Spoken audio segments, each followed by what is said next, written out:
সকালে ফুরফুরে বাতাস, ভীষণ মনোমুগ্ধকর একটা পরিবেশ। সকালের এই স্নিগ্ধ পরিবেশটা আমার কাছে কিন্তু বেশ ভালো লাগে। এখন কিন্তু একটু ঠান্ডা ঠান্ডা, ভীষণ ভালো লাগে। সকালের বাতাসটাও শরীরে লাগলে অনেক উপকার। তো সবাইকে ওয়েলকাম করছি। আসসালামু আলাইকুম। শিউলি কিচেন গার্ডেন অ্যান্ড লাইফস্টাইলে নতুন আরেকটি ভিডিও দেখার জন্য। কাছে কিংবা দূরে, দেশ এবং দেশের বাইরে থেকে যে যেখান থেকে আমার ভিডিও দেখেন না কেন, আশা করছি সবাই আল্লাহর রহমতে ভালো আছেন, সুস্থ আছেন। আমরা আলহামদুলিল্লাহ ভালো আছি। তো সকাল সকাল এই যে বাসার কাছেই মাছওয়ালা আসছে, তো সেখান থেকে মাছ কিনে নিয়ে আসছি। আর এই যে যে যাতে একটা পাতা, এটা আমাদের এখানে কুডুরা পাতা বলা হয়, সেই পাতা দিয়ে কিন্তু পাঙ্গাস মাছটা পরিষ্কার করে নিচ্ছে। আমার ছেলে আমার কাজে সাহায্য করছে। আর কি বলবো, সব কিছুই দাম তো বেড়েই গেছে। আগে পাঙ্গাস মাছকে গরিবের মাছ বলা হতো, এখন সেই মাছও ভাইরাল হয়ে গেছে। দাম অত্যাধিক পরিমাণে বেড়ে গেছে। এখন কেজি প্রতি 180 টাকা করে হয়ে গেছে পাঙ্গাস মাছ। আর এই যে সবগুলো মাছ, এই মাছটা থেকে অনেকগুলো ডিম বের হয়েছে। তো মাছগুলো কেটে গুছিয়ে তারপরে রান্নার কাজে চলে আসলাম। আজকে শুক্রবার, সবাইকে জুমা মুবারক। আসলে সপ্তাহে একটা দিন ছুটি।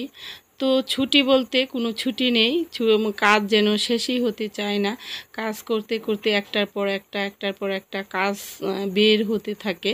তো এখানে আজকে পাঙ্গাস মাছের তেল, তারপর ডিম আর মাছ ভুনা করে নেব। আজকে শুক্রবার, মাংস রান্না করব না, তবে মাছই রান্না করব। তো রান্না করার জন্য এখানে আমি তেল দিয়ে দিলাম। তেল দিয়ে অন্যান্য যা মশলা আছে সব কিছু ভালো করে কষিয়ে সাথে টমেটোটাও দিয়ে দিচ্ছি। টমেটোটাও আগে আমি কষিয়ে নেব ভালো করে। আর এভাবে মাছের তেল এবং মাছ ভুনা করলে কিন্তু ভীষণ ভালো লাগে খেতে। আর এগুলো আমার ছেলেরা অনেক পছন্দ করে, সেজন্য আজকে মাছটাই ভুনা করে নিচ্ছি। মাছের তেল, মাছ এবং ডিম ভুনা করে নেব।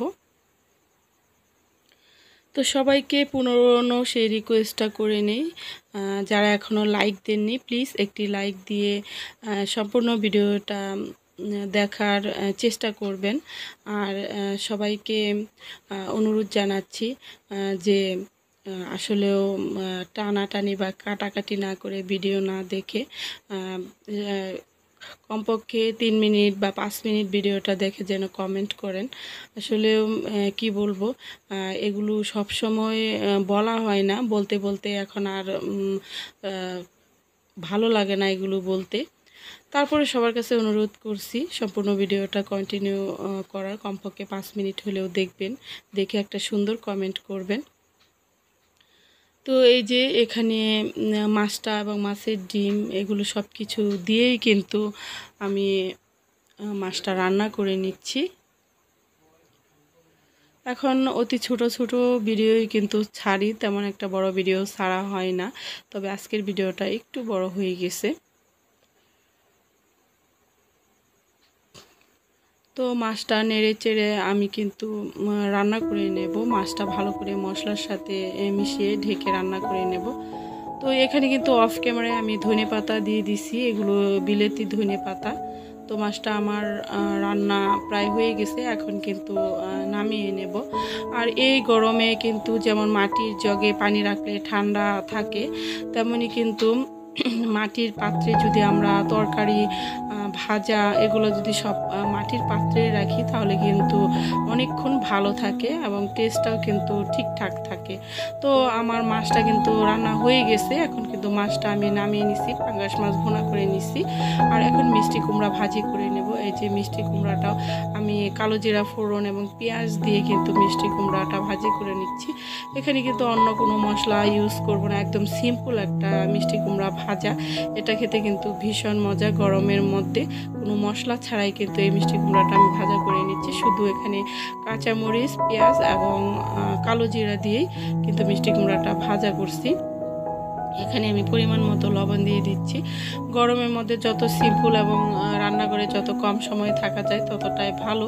তো এখানে আমি কাঁচামরিচটাও দিয়ে দিলাম। তো আমি যে বলছিলাম যে মাটির পাত্র, আসলে আমার সব মাটির পাত্রই কিনছি, আর এগুলো আমার ভীষণ ভালো লাগে মাটির পাত্র।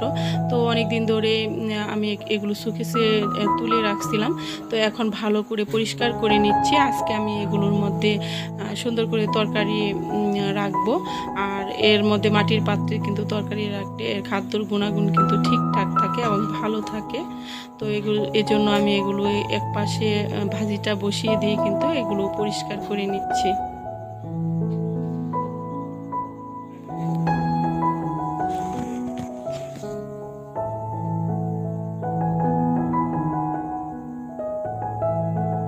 এগুলো পাত্রের মধ্যে আমি দই তৈরি করি, আবার তরকারি ডাল এগুলো রান্না করে গরমের মধ্যে রান্না করে রাখি।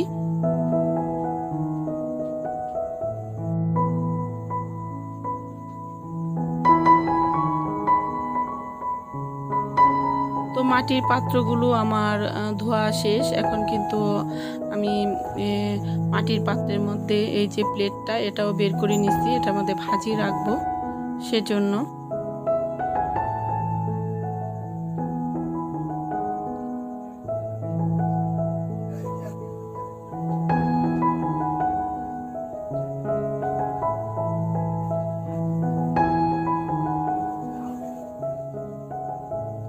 তো মাছ ভুনাটা আমি এখানে রেখে দিলাম। আর এদিকে মিষ্টি কুমড়া ভাজাটা আমার হয়ে গেছে।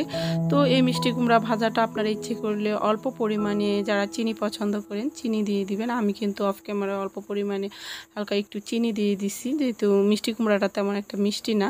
তো এখানে অল্প পরিমাণে দিছি। আর যারা চিনি পছন্দ করেন না তারা এভাবেই খেতে পারেন। মিষ্টি কুমড়া কিন্তু খুবই পুষ্টিগুণ সম্মত একটা সবজি। একদম অল্প মশলায় কিন্তু আমি আজকে রান্না করে নিছি। তো আমার রান্না কমপ্লিট এবং চুলা অফ করে দিলাম। তো রান্নাটা আমার শেষ। এখন কিন্তু খাবার টেবিলটা একটু গুছিয়ে নেব। এই যে সকাল থেকে কাজ করতেছি, মানে কাজের কোনো শেষ নেই, এই হচ্ছে আর কি ছুটির দিন। তো সব কিছু এই যে টেবিলটা আমি ভালো করে ক্লিন করে নিচ্ছি। গোসলের আগে এই সব কিছু পরিষ্কার করে আমার রান্নাবান্না শেষ হলেই যে কাজ শেষ সেটা কিন্তু না। এখন রান্নাবান্না আমার শেষ, এখন কিন্তু আমি সব কিছু পরিষ্কার পরিচ্ছন্ন করে নিচ্ছি, যেহেতু টেবিলটাতে খাওয়া হবে। তো এটা পরিষ্কার করে আমি তারপরে অন্যান্য কাজগুলো করে গোসল করে নামাজ আদায় করে তারপরে কিন্তু আমরা দুপুরে খাওয়া দাওয়া করব।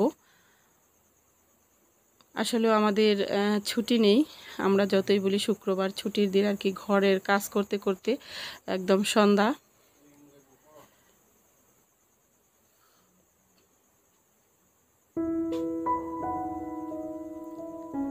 তো টেবিলটা গোছানো হয়ে গেছে। এখন এই যে ভাজিটা আমার হয়ে গেছে, তো ভাজিটাও আমি নামিয়ে নিলাম।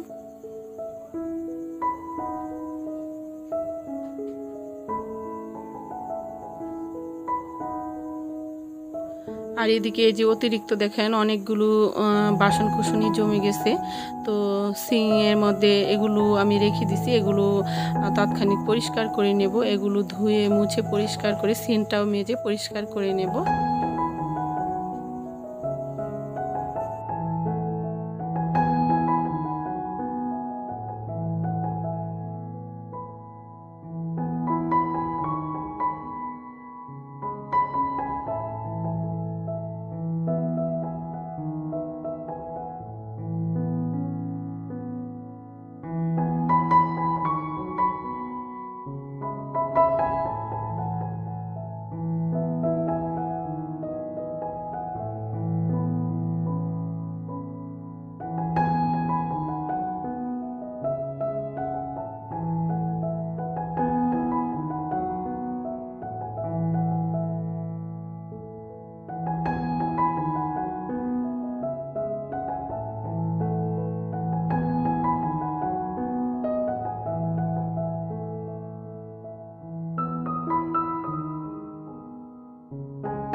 তো এগুলো ধুয়ে মুছে পরিষ্কার করে এদিকে রান্নাঘরের চুলা এবং যা কিছু আছে যেখানে রান্না করছি সেগুলো একদম মুছে ক্লিন করে নিচ্ছি।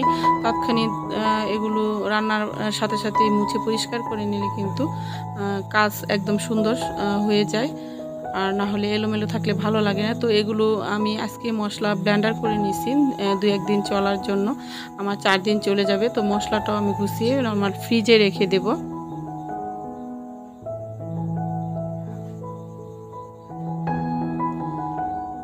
তো যে সকল বন্ধুরা নতুন আমার এই চ্যানেলটা আজকেই ভিজিট করছেন, এখনও সাবস্ক্রাইব করেননি, আমার ভিডিও কোনো অংশ যদি আপনাদের ভালো লেগে থাকে তাহলে এরকম নিত্য নতুন ভিডিও যদি পেতে চান তাহলে অবশ্যই সাবস্ক্রাইব করে পাশে থাকবেন এবং পাশে থাকা বেল আইকনটি অবশ্যই প্রেস করে দিবেন, এতে করে নতুন ভিডিও আপলোড দেওয়ার সাথে সাথে পৌঁছে যাবে আপনাদের কাছে, আর আপনারা যখন ইচ্ছে তখনই কিন্তু আমার ভিডিওগুলো দেখে নিতে পারবেন। তো এই যে খাবার টেবিলে চলে আসলাম, আর খাবার টেবিলে যে সব কিছু মিষ্টি কুমড়া ভাজা, মাছ বোনা, তারপরে আম দিয়ে ডাল, অফ ক্যামেরায় কিন্তু আমরা সব কিছুই করে নিছি, গোসল নামাজ এগুলো করে নিছি। তো খেতে খেতে আজকে আপনাদের কাছ থেকে বিদায় নিয়ে নেব, দেখা হবে নেক্সট ব্লকে। সে পর্যন্ত সবাই ভালো থাকবেন, সুস্থ থাকবেন, ভুল ত্রুটি হলে ক্ষমা সুন্দর দৃষ্টিতে দেখবেন। আল্লাহ হাফিজ, আসসালামু আলাইকুম।